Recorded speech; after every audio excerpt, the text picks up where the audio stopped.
Hello, शुभ संध्या विद्यार्थियों। कैसे हैं आप सब? आशा करते हैं आप सभी अच्छे होंगे, स्वस्थ होंगे और मस्त होंगे। तो स्वागत है आपका आपके अपने channel learn Hindi easy way with me पर। तो बच्चों, हमने इससे पहले वाली क्लास में वर्ण का 2 भाग पढ़ लिया है। इसमें हमने स्वर का भेद पढ़ रहे थे। स्वर के अंतर्गत हमने मात्रा एवं उच्चारण के आधार पर लगने पर स्वरों के भेद में हर्ष स्वर, दीर्घ स्वर और प्लुत स्वर को पढ़ लिया है। और ओष्ठाकृति के आधार पर स्वर के 2 भेद, वृत्तमुखी और अवृत्तमुखी, ये भी पढ़ लिया है। और जिह्वा की स्थिति के आधार पर स्वर के 3 भेद, अग्र स्वर, पश्च स्वर और मध्य स्वर पढ़ लिया है। अब इस अगली कड़ी में हम लोग मुखाकृति के आधार पर स्वर के कितने भेद होते हैं इसे जानेंगे। तो चलिए, पेन कापी उठा लिए और अपने मन को एकाग्रचित कर लीजिए। तो मुखाकृति के आधार पर स्वर के 4 भेद होते हैं। कौन कौन से? समृद्ध स्वर, अर्धसमृद्ध स्वर, विवृत स्वर, अर्धविवृत स्वर। समृद्ध मतलब होता है बंद। क्या होता है? बंद।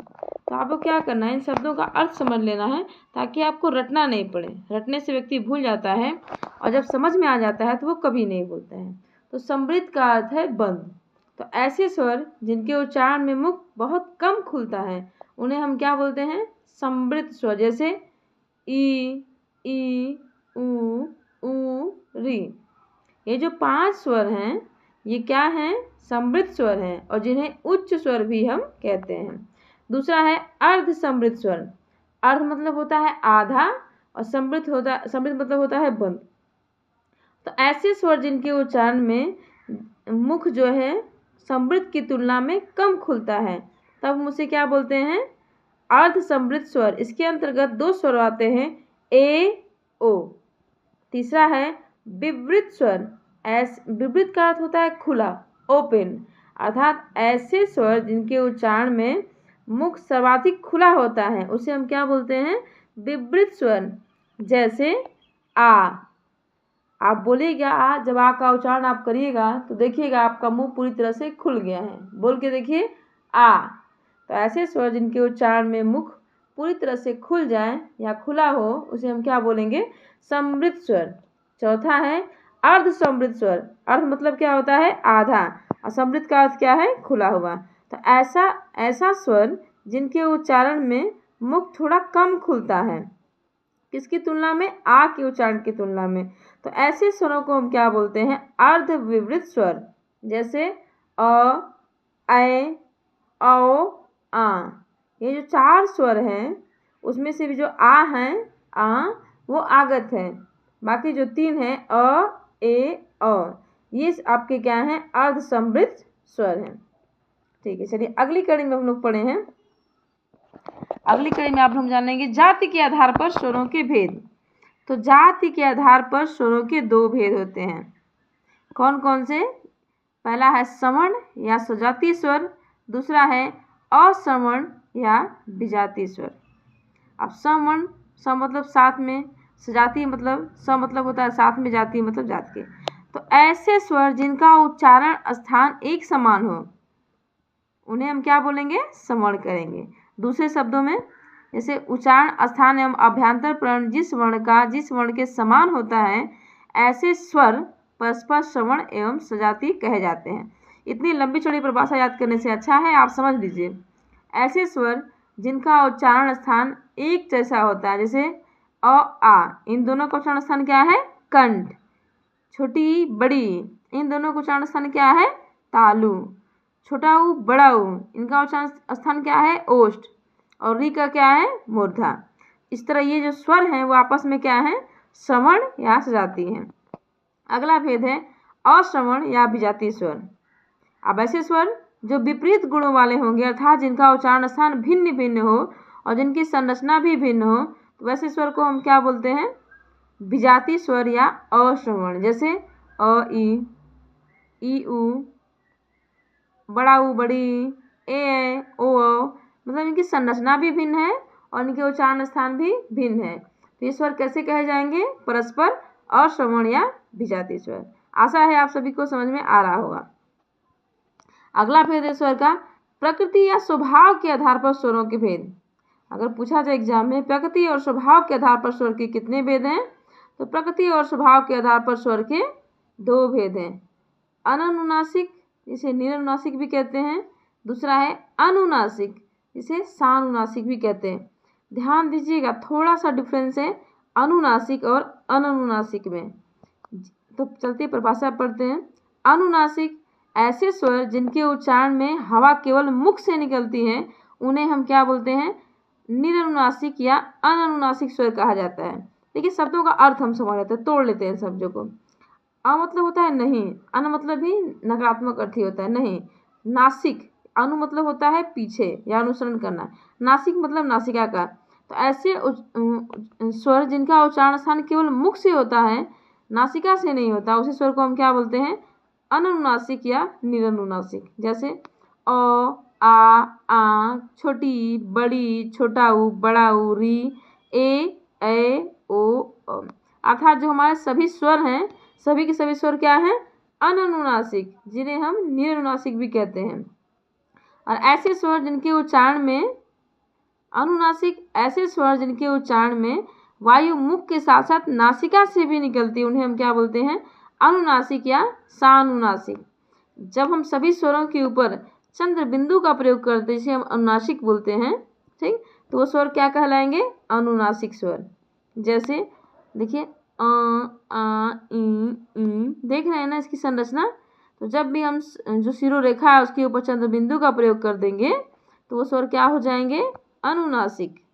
और जब शिरो रेखा के ऊपर वर्तनी लगी हो तो चंद्र बिंदु के स्थान पर किसका प्रयोग करेंगे, अनुस्वार, जो बिंदु जैसा दिख रहा है, ईंट, भौंकना, गोद इत्यादि।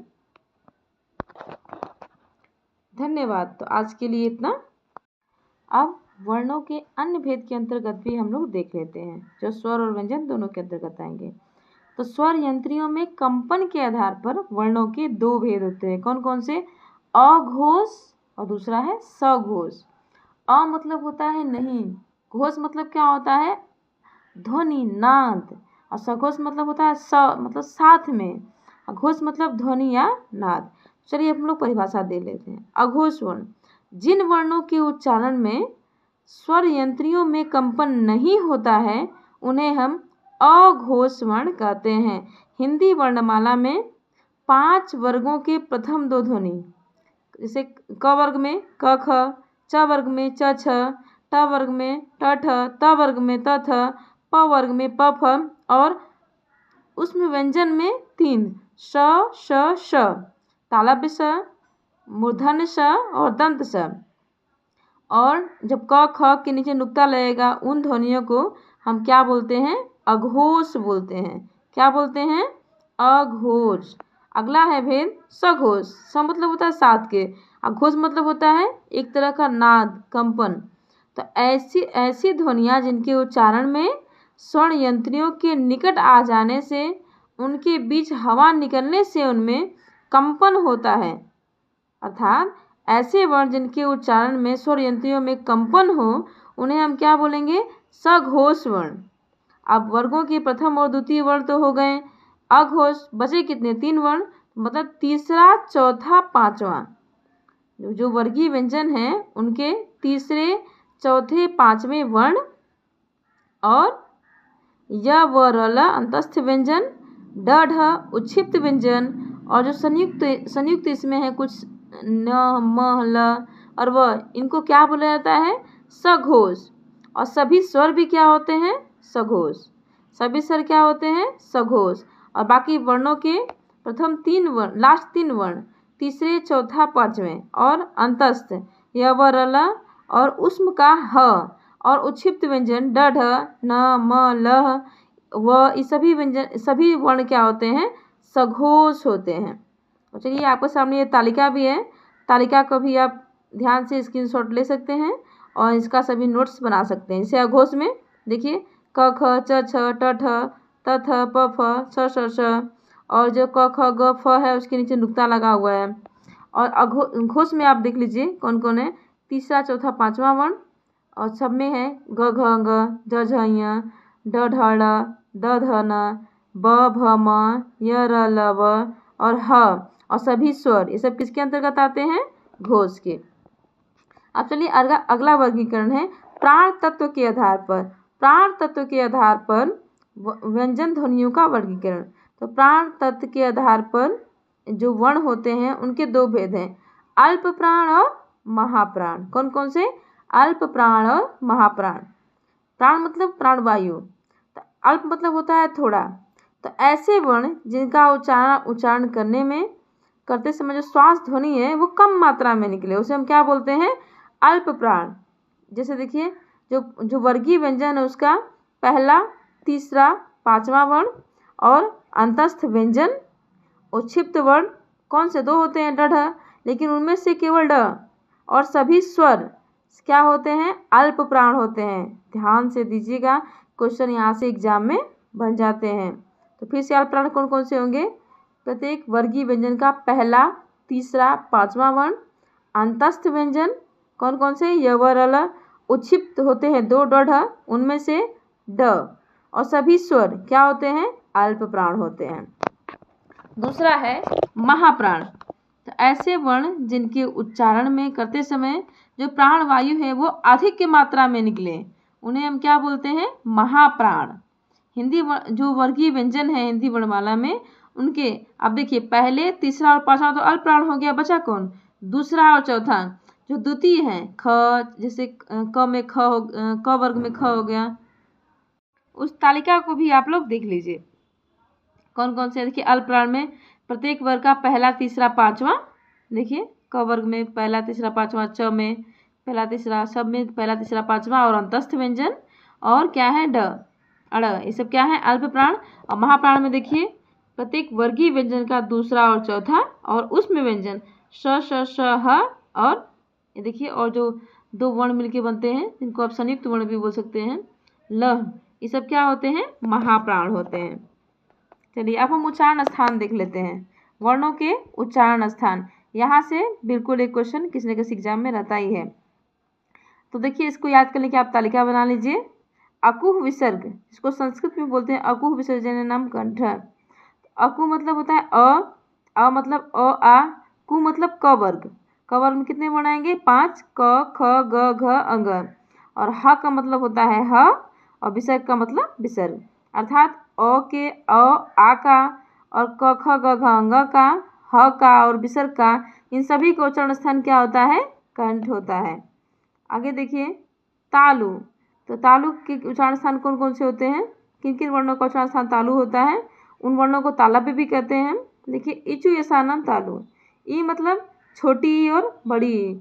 चु मतलब च वर्ग, च, छ, ज, झ, य, इचु यसानम तो य और तालव्य श।